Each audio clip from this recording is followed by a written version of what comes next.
en la tarde.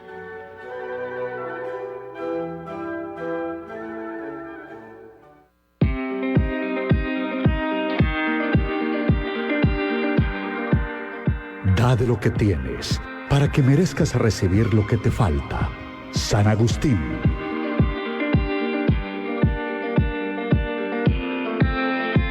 Radio María promueve los valores humanos y sobrenaturales.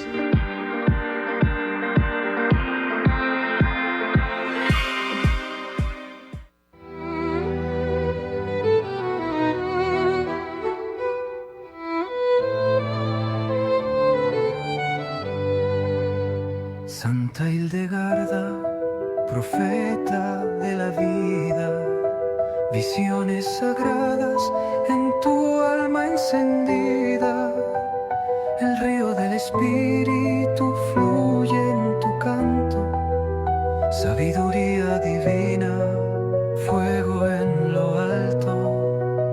Oh Hildegarda, voz luminosa, tu palabra florece, eterna y hermosa. Oh Hildegarda, guía de fe. Hola a todos, ¿cómo están? Bienvenidos a este nuevo programa de la Medicina de Santa Hildegarda. De verdad, muy contenta de estar compartiendo con ustedes este nuevo programa. Muchísimas gracias, Radio María, por esta invitación. A nuestra audiencia le envío un saludo afectuoso y muchísimas gracias también por la fidelidad que han tenido con este programa. De verdad que también feliz con los resultados que se están viendo con la medicina de esta gran santa. Y invoco, por supuesto, a la Santísima Virgen para que ella me acompañe y junto al Espíritu Santo podamos brindar aquellas herramientas que realmente ayuden a nuestra querida audiencia. Y para los que no me conocen, mi nombre es Katiuska Villasmil, yo soy médico especialista en anestesiología y me dedico a la medicina de Santa Hildegarda de Bingen desde hace más de 2 años, ayudando a mis pacientes a recuperar la salud desde la parte física, desde la parte emocional y espiritual. La charla de hoy se titula Lupus eritematoso sistémico según Santa Hildegarda de Bingen. Esta es una enfermedad autoinmune de este ciclo de enfermedades autoinmunes que estamos dando, porque en la conferencia anterior hablábamos de colitis ulcerativa y en esta oportunidad vamos a hablar de esta enfermedad autoinmune, que es el lupus eritematoso. ¿Por qué se llama lupus? Se llama lupus porque tiene que ver con lesiones cutáneas, es el nombre histórico que se le da a ese tipo de lesiones en la piel. Eritematoso porque se caracteriza por fenómenos de inflamación y enrojecimiento. Y sistemático o sistémico, lupus eritematoso sistémico, ¿por qué? Porque afecta varios órganos al mismo tiempo. Se caracteriza entonces porque el sistema inmunológico de la persona enferma está alterado y empieza a generar autoanticuerpos, es decir, anticuerpos que lo que hacen es que atacan el propio organismo en diferentes órganos y sistemas del cuerpo. Entonces, ¿qué es lo que ocurre en el lupus? Hay afectación inclusive de la sangre, del riñón, puede haber afectación a nivel de las articulaciones, afectación en diferentes órganos, inclusive a nivel de lo que son los pulmones, el sistema nervioso. ¿Y cuáles son los síntomas de esta enfermedad? Pues eso son muy variables. La enfermedad se caracteriza porque tiene un curso en brotes, es decir, como en áreas específicas donde hay actividad de la enfermedad, y luego puede haber mejoría de los síntomas. Por lo tanto, los síntomas van a ser muy variables de persona a persona. En general podemos decir que cuando afecta la sangre, la persona puede tener anemia, puede tener plaquetas bajas, que es trombocitopenia, o en los glóbulos blancos también bajos, que es la leucopenia. Por otra parte, puede haber afectación a nivel de los pulmones, llevando a la persona a dificultad para respirar, o bien sea inflamación a nivel de lo que es la pleura, afectación del corazón, con inflamación del pericardio, que es aquella capa que recubre el corazón. Puede haber afectación a nivel de las articulaciones. La persona puede desarrollar aumento a nivel de las articulaciones, acompañado de rigidez, que es más que todo matutina, es decir, en las mañanas, y puede haber dolor articular. Se asemeja en esto mucho a la otra enfermedad que es la artritis reumatoidea, pero la diferencia es que el lupus no genera deformidad, de las articulaciones a diferencia de la artritis reumatoidea. Puede haber afectación a nivel del riñón, en lo que se llama nefritis lúpica, que la persona puede cursar inclusive con aumento de edema en los miembros inferiores. Puede haber sangre o proteínas escapando a nivel de la orina. Puede haber aumento de la tensión arterial. Hay inclusive manifestaciones a nivel del sistema nervioso. La persona puede tener alteraciones en el estado de ánimo, puede cursar con ansiedad, con depresión. Puede haber inclusive cansancio, fatiga profunda y inclusive hay factores predisponentes o causas, esto desde el punto de vista de la medicina convencional. Hay factores predisponentes de esta enfermedad. No se sabe una causa específica del por qué se genera el lupus. Sabemos que lo central de esta enfermedad es que el propio sistema inmunológico genera anticuerpos que atacan los órganos de esta persona, generando entonces la aparición de la enfermedad. Puede haber afectaciones obviamente en la piel, de ahí el nombre de eritema, que es el enrojecimiento como en alas de mariposa, que pueden estar a nivel de las mejillas y de la nariz. Puede haber caída del cabello, úlceras en la boca y en la nariz, que son otras de las manifestaciones de la enfermedad. Las causas predisponentes, tenemos lo que es la predisposición hereditaria o genética, antecedentes familiares de personas que tienen el lupus aumentan el riesgo. Si nosotros tenemos algún antecedente familiar, es mucho más el riesgo de que desarrollemos la enfermedad. También hay otros factores, incluida la disbiosis intestinal o lo que es la inflamación intestinal. Ya yo he dicho en otra charla que nosotros en los intestinos tenemos neuronas, como si tuviéramos un segundo cerebro ahí en los intestinos, y por lo tanto las personas que cursan con lupus son personas que por lo general tienen alteraciones intestinales, como lo es la inflamación intestinal. Hay otros factores de riesgo, como lo es el sexo, es mucho más común en mujeres en edad fértil y tiene que ver con los estrógenos. Los estrógenos alteran el sistema inmunológico. Por otra parte, también otro de los factores de riesgo propios del lupus tiene que ver con inclusive los factores ambientales, es decir, la exposición solar intensa, el estrés emocional o físico profundo. Eso contribuye si la persona ha sido sometida a algún tipo de cirugía mayor o enfermedades graves o infecciones virales. Todo esto también contribuye a la aparición del lupus. Entonces, habiendo comentado un poco de esta enfermedad, me voy a hablar de un caso aquí le estoy poniendo el nombre de Elvira, y bueno, para hablar antes del caso voy a mencionar brevemente las causas espirituales de esta enfermedad. ¿Qué nos comenta Santa Hildegarda de Bingen con respecto a las causas espirituales del lupus? Hay vicios espirituales que generan la enfermedad. Uno de ellos es la discordia, cuya virtud aplicar es la concordia. También está la tristeza, cuya virtud aplicar es la alegría de vivir. La falta de respeto, cuya virtud aplicar es el profundo respeto. La magia, cuya virtud aplicar es el verdadero culto a Dios. La labilidad o inestabilidad, cuya virtud aplicar es la estabilidad. La dureza de corazón, cuya virtud aplicar es el dolor de contrición. La dependencia emocional, cuya virtud aplicar es la libertad. La avaricia, cuya virtud aplicar es la longanimidad. Son algunas entonces de los vicios que están implicados en esta enfermedad. También podemos decir que la ira, cuya virtud aplicar es la paciencia, la ira también genera en la persona, puede detonar enfermedades autoinmunes, como lo es el lupus eritematoso sistémico. Y de ahí viene el caso de Elvira. Elvira tiene 60 años, ella fue diagnosticada de lupus eritematoso sistémico hace más de 15 años. Ella ha cursado con brotes propios de la enfermedad durante bastante tiempo. Y los brotes cursan más que todo con fatiga intensa y con ataques, digámoslo así, de la enfermedad a nivel de las articulaciones. La historia personal de Elvira es una historia bastante compleja, una historia familiar que ella le tocó vivir desde la infancia, desde su nacimiento, porque la mamá de Elvira mantuvo una relación sentimental paralela con el esposo de la hermana, o sea, es decir, ella estuvo con el cuñado, ¿verdad? Con el esposo de su hermana, en una relación sentimental de la cual nacieron 2 hijas, entre ellas Elvira. De toda esta situación se entera la esposa de este señor, del papá de Elvira. Se entera de esta situación y al momento de enterarse, ella decide romper todo tipo de comunicación con sus sobrinas, que son las hijas de su hermana, y con su propia hermana. Eso sembró una discordia, una división dentro de la familia. Esto ha sido desde el nacimiento hasta la actualidad. Recordemos que Elvira tiene 60 años.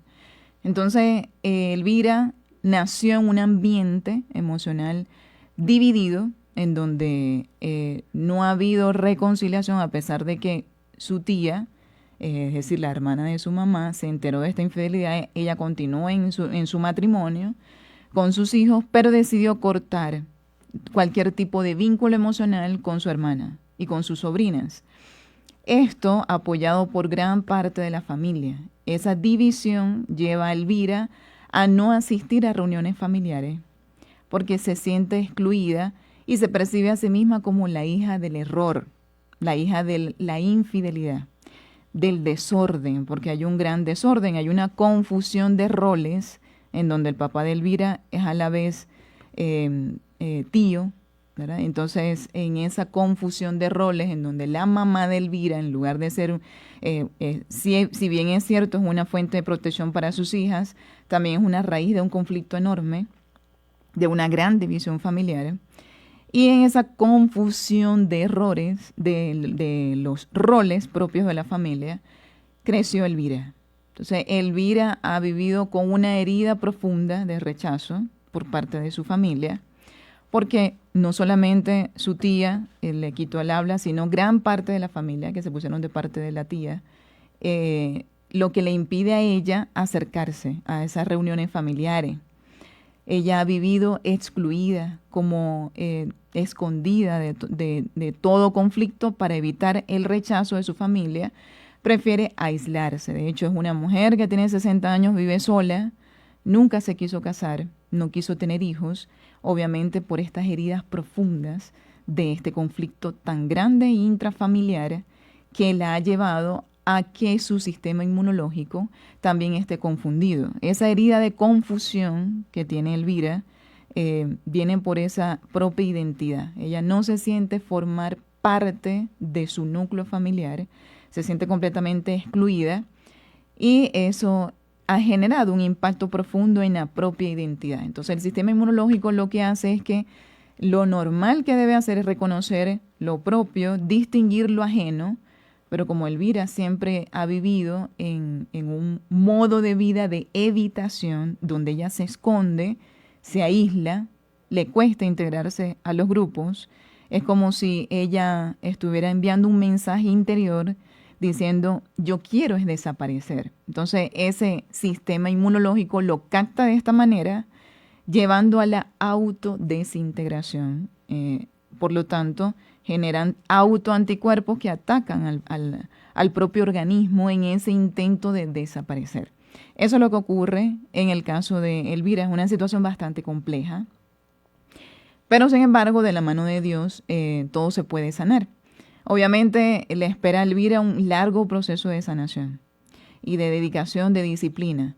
Sin embargo, siempre de la mano de Dios hay esperanza, ¿no? Siempre tenemos el poder en nuestras manos de reivindicar esa historia, a pesar de que en su familia nadie ha intentado perdonar, ni reconciliar, ni haber unión familiar, sino que esta situación ha permanecido por 60 años, que es la edad actual de Elvira. Entonces yo voy a pedirle a David que proyecte la imagen que tenemos de las heridas emocionales de Elvira, para que podamos ir analizando según la situación que ella le ha tocado vivir, cuáles son esas heridas emocionales. Una de ellas es la herida de miedo. ¿Qué pasa con Elvira? Que en su infancia ella le tocó vivir un sistema con muchos secretos gravísimos, con un efecto condicionado, o sea, el afecto ha sido condicionado porque de hecho la excluyen la mayor parte de su familia debido a este desorden intrafamiliar Y hay rupturas de los vínculos sin explicación, no ha habido reparación, como les había comentado anteriormente, y se instala entonces un miedo basal a ser vista o a que la verdad destruya los vínculos. Es decir, esta familia decidió guardar silencio.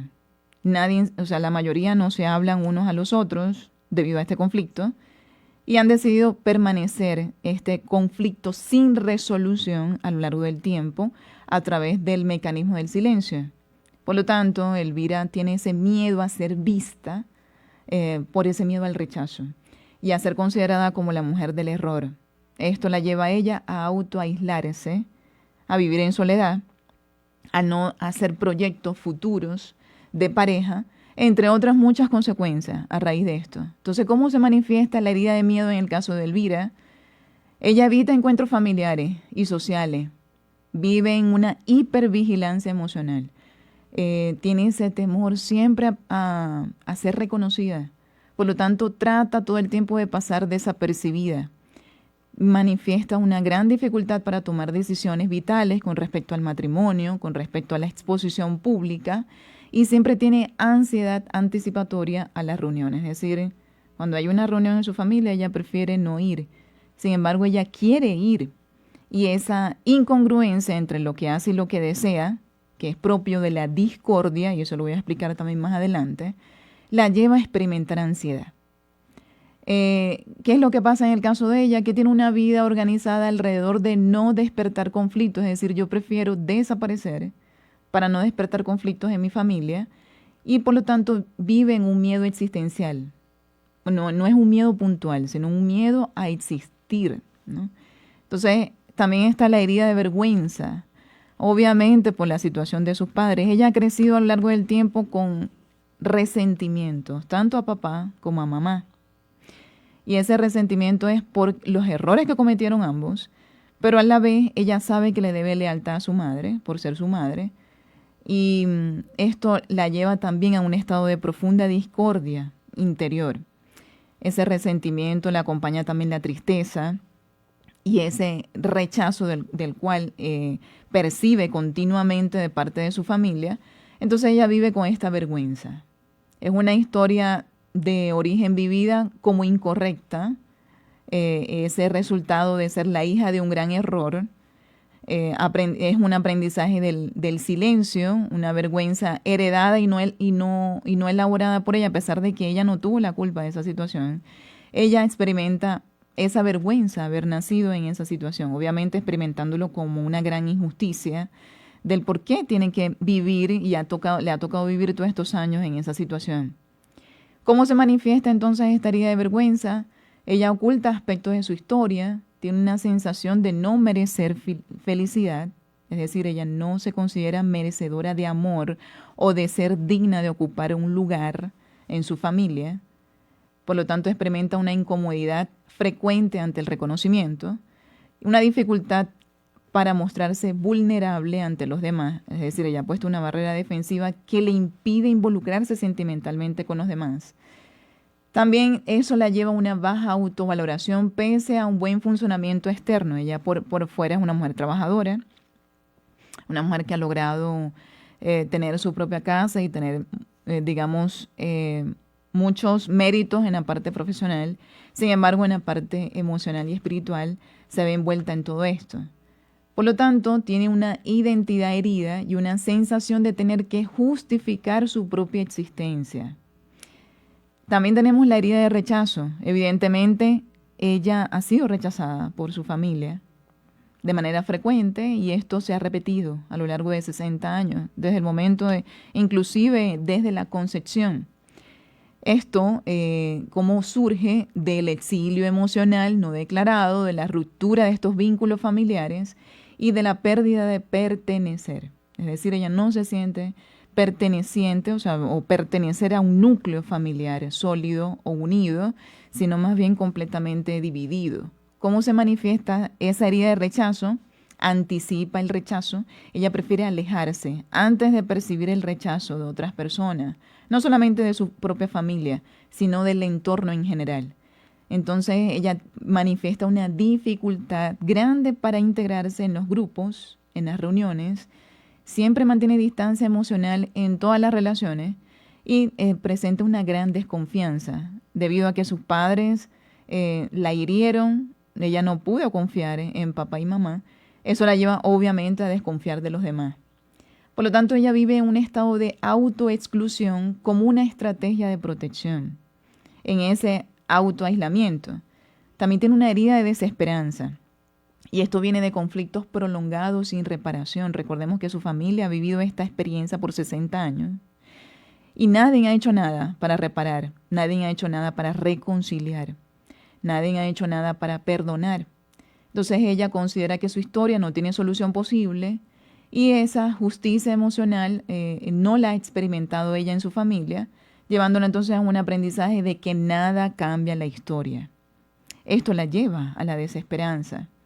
¿Cómo se manifiesta hoy? En falta de proyectos a largo plazo, renuncia a la idea del matrimonio por protección, una vida vivida como soportar, experimentando una fatiga emocional profunda y una dificultad para ilusionarse. Todo esto viene precisamente de esa herida de desesperanza. Por lo tanto, no es una depresión evidente, sino es un estado de apagamiento interior. Sin embargo, ella vive una tristeza prolongada, porque la desesperanza lleva a la persona a la ansiedad y a la tristeza. Tiene una herida de confusión y esta es la herida central que perjudica su identidad y digamos que es el eje central que la está llevando al sistema inmunológico a atacarla a ella misma por esa confusión en la propia identidad. ¿Por qué hay confusión? Porque creció en un ambiente donde los roles son distorsionados completamente, donde el papá es papá y a la vez es tío, donde la madre, en lugar de brindar seguridad, brindó conflicto desde el comienzo, donde tiene una tía que no le habla, donde todo ha estado distorsionado o desordenado. Es una verdad que es innombrable, las lealtades están completamente divididas, tiene unas figuras ambivalentes y una ausencia de relato reparador. Es decir, ella está en la disyuntiva de que quiere pertenecer a su familia y es excluida, por lo tanto se aleja, a la vez le debe lealtad a su madre, pero guarda ese resentimiento. Le debe lealtad a papá también, pero guarda ese resentimiento por la doble vida que tuvo su papá durante muchos años. ¿Cómo se manifiesta esa herida de confusión? En una dificultad para decidirle. Ella le cuesta tomar decisiones, en una sensación de estar suspendida sin ningún rumbo claro en la vida, en una ambivalencia interior. Ahorita hablamos de la discordia y cómo se manifiesta en el caso de Elvira. Y en esa discordia es que no hay una coherencia entre lo que ella quiere y lo que ella hace. Dudas sobre el derecho a elegir, una tensión entre vincularse y protegerse. Siempre está tratando de protegerse y en esa protección termina haciendo las cosas que no le gustaría hacer. Por lo tanto, está en un estado de brújula interna desajustada, sin un relato claro. El cuerpo guarda el conflicto. Todos estos conflictos los resiente el cuerpo y es la causa o el responsable de esta enfermedad autoinmune en el caso de Elvira. Entonces, no sé, David, si podemos proyectar el cuadrito de los vicios de Elvira para que podamos irlo relacionando con las heridas emocionales. Nosotros hemos dicho en muchas charlas que las heridas emocionales llevan a los vicios espirituales, pero también se puede dar a la inversa.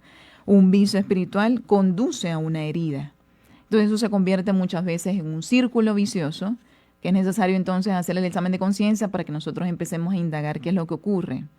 En el caso de Elvira, Elvira recordemos que tiene una herida de confusión y una herida de rechazo. Pero ¿qué pasa? Que la familia de Elvira se divide, ¿verdad? Se divide, ¿por qué? Porque una parte no le habla, una pequeña parte sí. Entonces, en esa división, que es lo que se llama discordia, ese vicio llamado discordia le siembra a ella una herida de rechazo y una herida de confusión. Entonces, es así donde es al contrario. El vicio le siembra esta herida. Entonces, ¿cómo surge a partir del conflicto vivido? Ella crece en un ambiente donde el amor, la verdad y los vínculos están mezclados y rotos completamente. La niña aprende que lo que debería unir, que es la familia, la maternidad y el amor, más bien divide y vive internamente fragmentada. ama a su madre, pero rechaza sus actos. Ella quiere pertenecer, pero ella debe ocultarse. Entonces, esa discordia de la familia la lleva a un estado de discordia interior donde su alma está dividida. Uno de los vicios espirituales responsables del lupus es la discordia, y esto se ve bastante arraigado en el caso particular de Elvira. En este caso, otro de los vicios espirituales que vemos reflejado en Elvira es la ira. Ella vive una situación considerada como injusta, el haber crecido en un ambiente familiar de este tipo y no poder hacer nada para cambiarlo, o eso es lo que ella considera. Entonces esto la lleva a la ira. Pero la ira es resultado de una herida. Aquí sí viene siendo la ira resultado de una herida de vergüenza, en donde ella se siente avergonzada por los actos llevados a cabo por sus padres, y esto la lleva a experimentar ira por esa injusticia. Entonces ella no puede expresar su enojo sin perder vínculos. La ira no sale, sino que la reprime, que ese es el mecanismo que ella ha usado en su caso particular. Ella se vuelve entonces silenciosa, dirigida contra sí misma, para inlegar de la ira reprimida, entonces corroe por dentro y altera los humores del cuerpo. Recordemos que la ira, una de las emociones negativas que aumenta la cantidad de bilis negra es la ira, y eso lleva a la enfermedad. Entonces, en el caso particular de Elvira, la ira le está detonando esa bilis negra que está alterando a su vez el sistema inmunológico, destruye también la flora intestinal, y recordemos que en los intestinos tenemos cerebro también. Entonces todo esto contribuye a la enfermedad. Tenemos el otro vicio que para el caso de Elvira es la amargura. Una persona que vive con resentimiento e ira reprimida llega a la amargura. Ese es el resultado de unir estas dos, que es la amargura y la ira. La ira en el caso de Elvira viene siendo resultado de la herida de vergüenza y la herida de rechazo. Es decir, estas heridas la llevan a ella al resentimiento, a la ira interior y por lo tanto a la amargura. Entonces, ¿cómo surge a partir del conflicto vivido? Se instaura o se instala cuando el dolor se vuelve crónico y no encuentra consuelo, la vida se percibe como injusta, pesada y sin dulzura, y la amargura entonces seca las viriditas, que es la fuerza vital, y apaga la esperanza. También tenemos el otro vicio, que es la desesperación. La desesperación viene siendo el resultado de una herida de desesperanza. Recordemos que en la familia de Elvira no ha habido reparación. Siempre la historia se ha permanecido igual y ella tiene la creencia de que va a morir siendo rechazada por su familia. Entonces esto nace al sentir que no hay una salida limpia, no puede reparar el pasado, no puede hablarlo, no puede cambiar su origen, se acostumbra a sobrevivir, no a esperar, y para llegar a la desesperación apaga el fuego del alma. Entonces tenemos también la tristeza. La persona que cae en desesperación fácilmente cae en tristeza. De ahí es que viene la ansiedad relacionada con la depresión.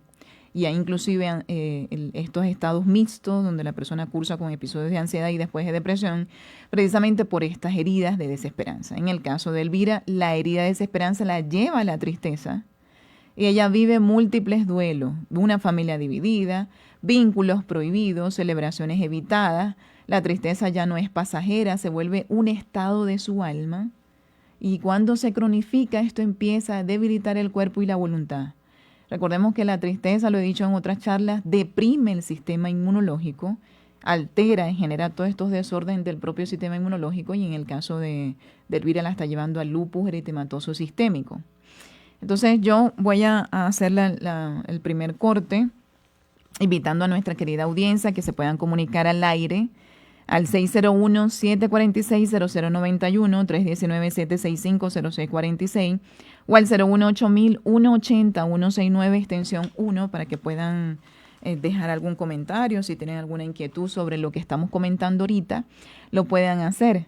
Así que vamos a una pausa y enseguida regresamos. Tu palabra florece, eterna y hermosa, oh Hildegarda, guía de fe. Tu luz resplandece y nunca se va a perder.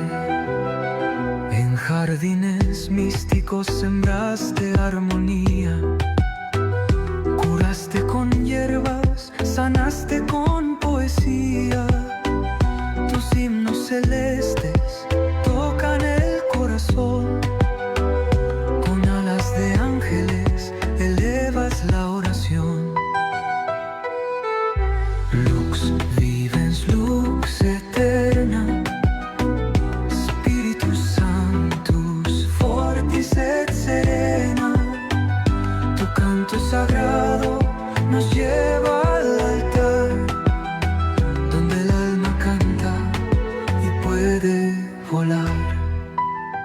Oh Hildegarda, voz luminosa, tu palabra florece, eterna y hermosa.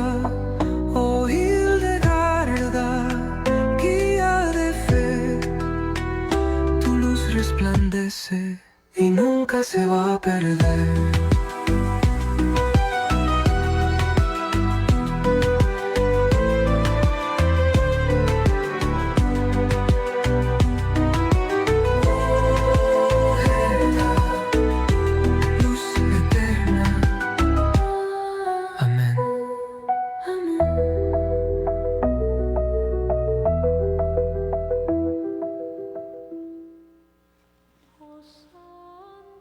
No han llamado.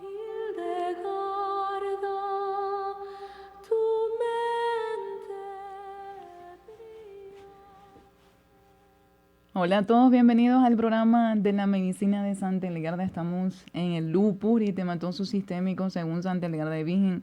Verdaderamente hemos expuesto un caso bastante complejo. Este es un caso real, el que estoy comentando. Y hemos estado haciendo los análisis de lo que ocurre en el caso de Elvira. Y vamos a proyectar, le voy a pedir a David que proyectemos la imagen de la discordia según las visiones de Santa Hildegarda de Bingen, que es la imagen del escorpión que está boca abajo. Ajá, como lo vemos allí. Esta información ha sido extraída del libro de los méritos de la vida. Entonces, yo voy a decir qué es lo que dice Santa Hildegarda en este libro, resultado de su visión con respecto al vicio de la discordia. He traído a colación el vicio de la discordia porque es el principal vicio que está afectando el sistema inmunológico de Elvira y la está llevando a esta enfermedad. Entonces, dice Santa Hildegarda, y vi otra figura en medio de la oscuridad, colgada por los pies. Su cabeza era como la de un leopardo, y el resto de su cuerpo parecía un escorpión. Se volvió hacia el sur y hacia el oeste y dijo, no quiero el oriente ni el sur. El oriente quiere dominarlo todo, y el sur quiere retenerlo todo. ¿Qué pueden hacer entonces el occidente y el norte? El oriente trae la aurora y la luz del sol, pero el occidente trae la oscuridad. ¿Y el norte acaso puede hacer algo? Sí, sostener lo que se mueve en medio de las tinieblas.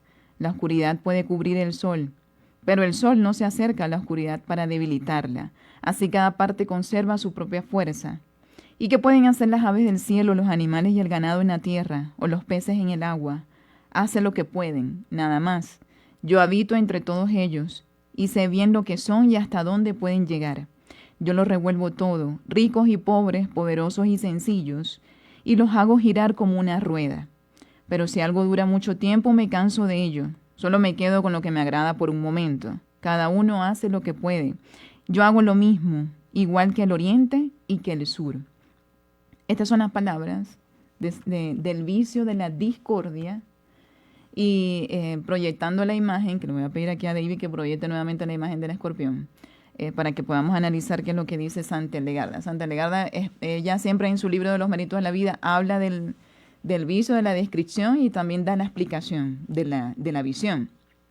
Entonces ella dice que este vicio de la discordia es el resultado de otro vicio que se llama amor a las cosas mundanas, donde las personas se aferran tanto a conseguir los bienes terrenales que se obsesionan con eso y como no lo pueden tener, entonces empiezan a experimentar una ira en donde van destilando a través de la envidia y cuando ven que otras personas sí tienen lo que ellos no pueden tener, empiezan a sembrar conflicto.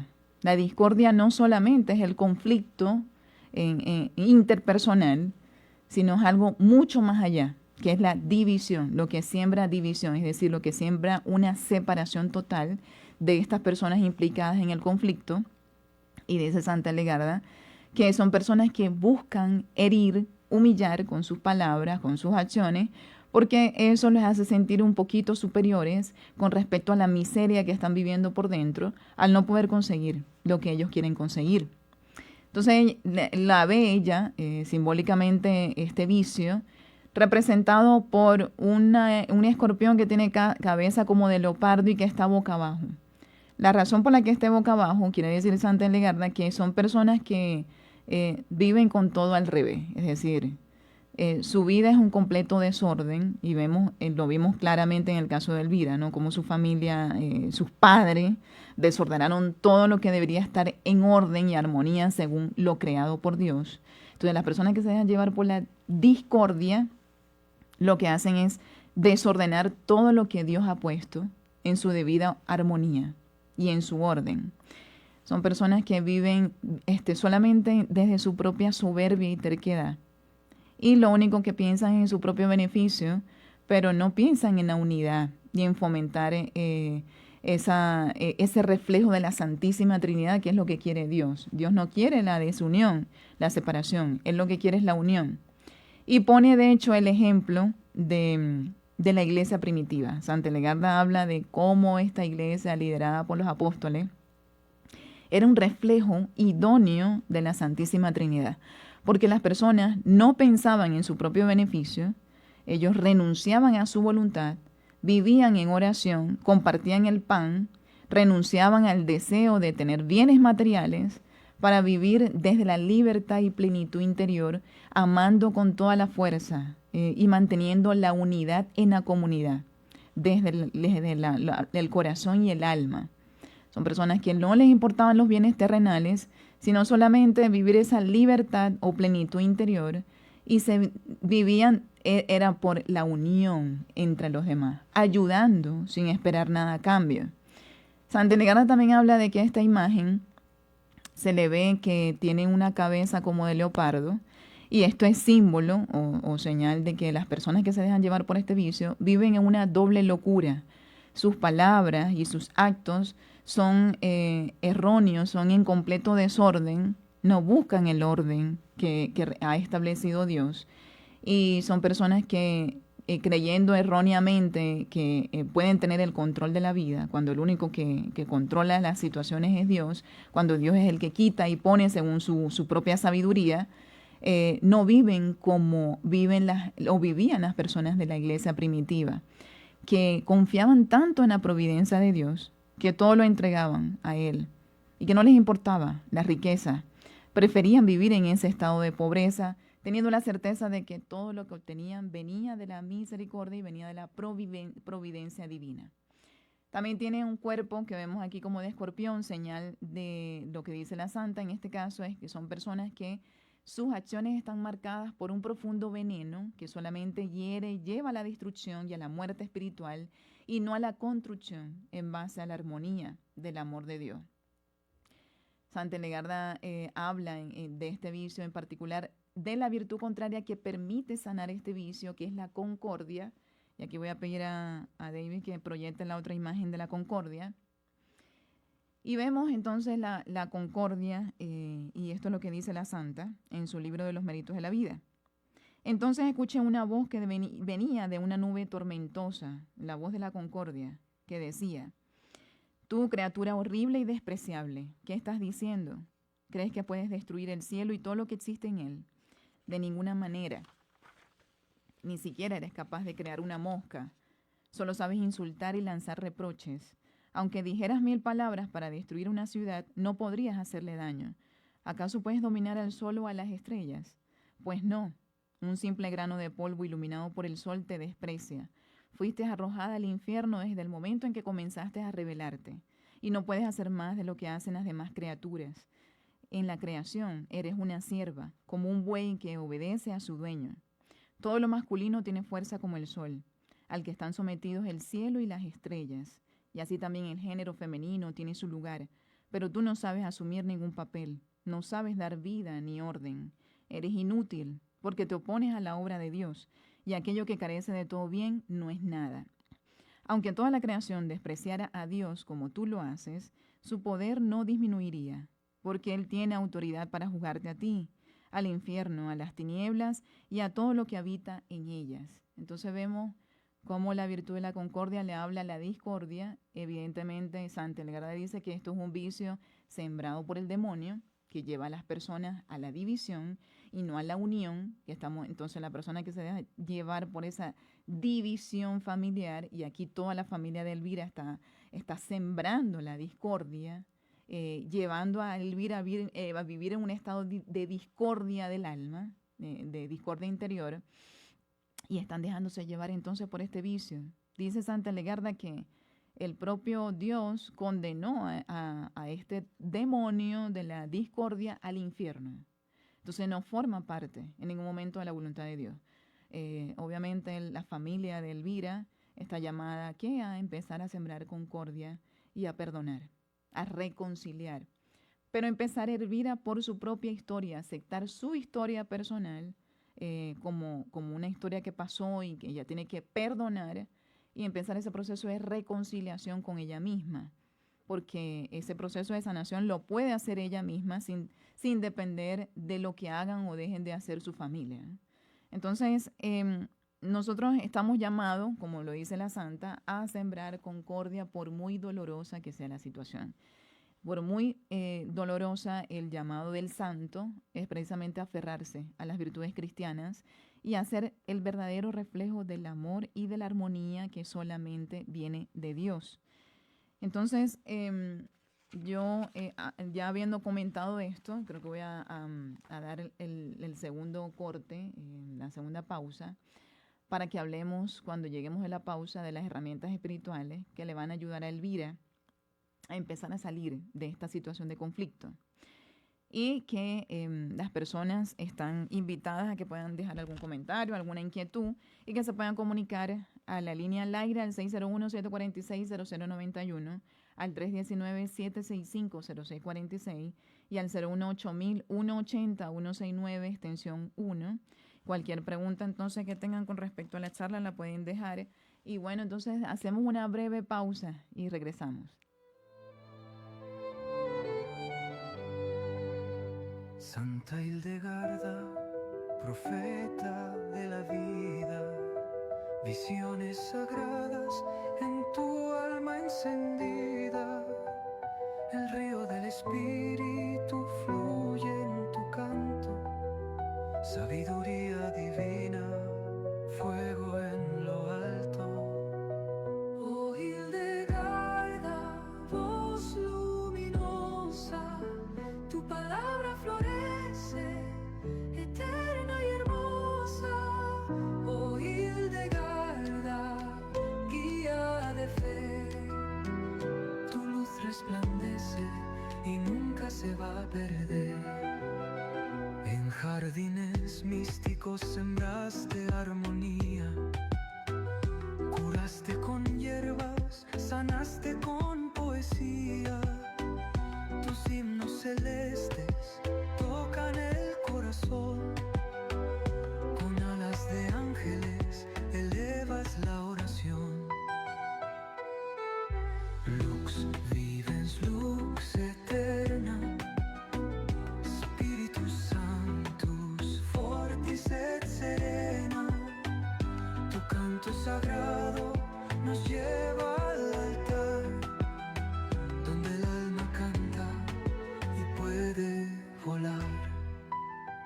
Oh Hildegarda, voz luminosa, tu palabra florece.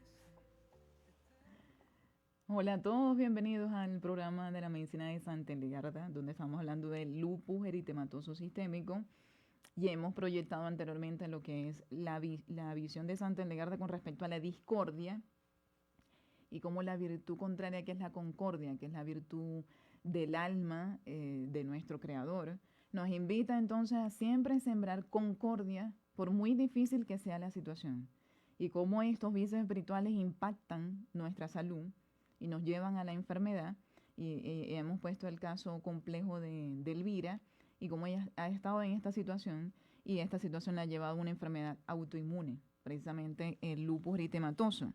Entonces vamos a hablar de herramientas espirituales para que ella pueda empezar a sanar esa discordia, siempre debemos empezar a sanar nosotros mismos, no debemos esperar a que los demás solucionen las dificultades, ¿no? Eso aplica para todo. Y en el caso de Elvira, ella no debe esperar a que su familia perdone, ella debe empezar a hacer esos procesos de perdón y a reconciliarse con esa historia, con la historia que le tocó vivir, con la historia que Dios le está llamando a ser santa en esta situación de conflicto. ¿Y cómo puede empezar ella a practicar la concordia? Porque si bien es cierto, su familia sembró la discordia, ella se ha dejado llevar por ese vicio espiritual, porque ella ha guardado rencor, resentimiento, ira, tristeza, desesperación y se ha dejado llevar por estos vicios espirituales sin practicar las virtudes cristianas, porque por algo tiene la enfermedad. Entonces, una de las herramientas que se recomienda para la concordia, empezar a sanar, es que ella pueda hacer una oración interior diaria de 5 a 10 minutos diciendo, Señor Jesús, por favor, une en mí lo que está dividido. Permíteme experimentar la paz de ser una sola y hacer esa oración con mucha fe todos los días. Siempre les recomiendo a mis pacientes que la oración hay que unirla con acción para que el Espíritu Santo pueda empezar a hacer su obra. Para el caso de Elvira, ella tiene que hacer un ejercicio todos los días y anotar en un papelito, que es en una columna A, lo que pienso, columna B, lo que siento y columna C, lo que estoy haciendo. Entonces, el estado de discordia interior es una incoherencia por medio de la cual la persona piensa una cosa, hace otra cosa y termina sintiendo otra. Entonces, para que ella empiece a sembrar concordia en su alma, ella tiene que hacer este cuadro y mirar en qué está en ese estado de incoherencia, en qué aspecto en particular, y empezar a definir una acción de coherencia en todo, entre lo que piensa, lo que siente y lo que hace. Esto debe hacerse, entonces lo escribe en un papel primero y se dispone a hacerlo una vez a la semana. Una vez a la semana yo voy a hacer este acto de concordia en mi vida. Entonces, si en este acto en particular voy a dejar de aislarme de estos grupos, porque hay reuniones en mi trabajo de las cuales no asisto porque me da miedo integrarme, porque estoy anticipando un rechazo que no se está presentando, pero por mis heridas emocionales no lo hago. Entonces, si yo quiero ir a esa reunión, voy a ir. Entonces, eso es lo que pienso, eso es lo que quiero y eso es lo que voy a hacer. Eso es un ejemplo de concordia en todos los aspectos de nuestra vida. Entonces, eso es una de las herramientas que puede empezar a utilizar, en este caso Elvira, para salir de ese estado de división interior en la que se ve envuelta. Ella, en el vicio particular de la ira, ¿qué puede hacer Elvira para empezar a soltar? Ella reprime la ira. Entonces, siempre hemos dicho que como estrategia psicológica, esto lo recomiendan de hecho los psicólogos, hay que desahogar las emociones. Nosotros no debemos reprimir las emociones porque eso impacta nuestra salud. Y para el caso de Elvira, ella debe permitirse soltar esa ira, ese enojo, escribiendo cartas, luego quemando las cartas, nombrar la ira por su nombre, decir yo me siento enojada por esto y por esto. Empezar a hacer oración, por ejemplo, estos salmos, por medio de la cual nosotros hacemos quejas a Dios, como lo es el Salmo 55 o el Salmo 142. Esos salmos ella puede tenerlo como un recurso para desahogo emocional. Ella está en un estado de amargura. Y para la amargura recordemos que tiene que ver con el resentimiento y la ira. ¿Cómo puede actuar ella en ese resentimiento que guarda hacia sus padres? Ella tiene que empezar a perdonar. Y esas herramientas de perdón incluye pedirle a la Virgencita que se siente con ella, que la acompañe, a escribir ese dolor que lleva por dentro, a desahogarlo en un papel por las heridas y ese dolor causado por parte de sus padres y hacerlo una carta por cada padre por separado. Y luego ir al Santísimo, entregar la carta a Cristo, quemar la carta y empezar a orar por la virtud del perdón, diciendo yo, Elvira, perdono a mi mamá por esto, por esto, por esto, y salgo de esa silla de juez, y esto tiene que ver con el otro vicio que ella tiene, que es dureza de corazón. El duro de corazón lo único que hace es juzgar, señalar, criticar al otro, y la persona cuando no se sale de la silla de juez no puede perdonar. Entonces ella tiene que salirse de la silla de juez y decir, yo perdono a mi mamá porque cometió estos errores, pero no soy quien para juzgarla. Yo también he cometido muchos errores. No soy una mujer perfecta Y de esta manera, hacer esa oración todos los días en el rezo del rosario, pidiendo antes la virtud del perdón. Dios va haciendo su obra allí cuando nosotros estamos haciendo esto con fe y con toda la voluntad. Y ella va a poder llevar a cabo ese perdón. Entonces, ¿cómo sabe que perdonó? Escribiendo otra vez la carta, reviviendo los hechos que le dolieron. Y si cuando escribe la carta no siente emociones negativas como ira, dolor, tristeza, si no es capaz de mirar los hechos de manera objetiva, ya sabemos que perdonó. Esa es una de las herramientas que yo utilizo en mi caso particular y que pongo a los pacientes también a hacer para que puedan llevar a cabo esos procesos de perdón. En cuanto a lo que es la amargura, también tiene que ver con quejarse. Entonces ella puede designar 24 horas a la semana, un día de la semana completo, a cero queja. A pesar de que pase cualquier situación, yo me voy a obligar este día a no quejarme. Y en caso de que me quejé, sentarme y decir en qué momento me quejé, qué fue lo que pasó y cómo puedo cambiar esa situación hacia la gratitud. Porque la gratitud es lo que contrarresta esas quejas frecuentes. Otra de los vicios que ella menciona y de los que se hablan allí, obviamente está la tristeza, ¿no? Ella vive en un estado de tristeza crónica, permanente en el tiempo, precisamente por toda esa situación tan compleja intrafamiliar.